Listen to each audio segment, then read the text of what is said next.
ብዙ ጊዜ ቪዲዮ ቲክቶክ ላይ ስንሰራ ብዙ ሰዎች ያቀናብራሉ። ለምሳሌ የሆነ ነገር ይናገራሉ፣ ከዛ ይቋረጥና ደግሞ ሌላ ነገር ያወራሉ። ዋናው ይሄ ቪዲዮን የማሳመሪያ ዘዴ ነው። እንዴት ነው የምንጠቀመው? በጣም ቀላል ነገር ነው። ፕላስ ምልክቷን እንጫናለን። ቀጥታ እንደዚህ ሲመጣላችሁ በመጀመሪያ አንዴ ትጫናላችሁ። ከዛ የምትፈልጉትን ንግግር ካረጋችሁ በኋላ አቁሙት። አሁንም አንዴ ትነካላችሁ። የምትፈልጉት ተናጋችሁ ታቆማላችሁ። ሰው ሊቀርጻችሁ ከሆነ ግን ቪዲዮን ከመቀጻችሁ በፊት እዚህ ጋ የሰዓት ምልክቷን አንዴ እንጫናለን። የምትፈልጉትን ንግግር ለማድረግ እችን ቀዩ መስመር ትታያችኋለች፣ እሱ ጋር ታረጋላችሁ። በትንሹም ሊሆን ይችላል በረጅሙ።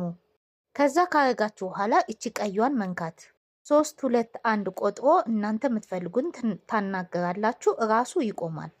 አሁንም ድጋሚ እቺን ነክቶ እንደ ቅድሙ መንካት እራሱ ያቆማል። በዚህ መንገድ መስራት ትችላላችሁ።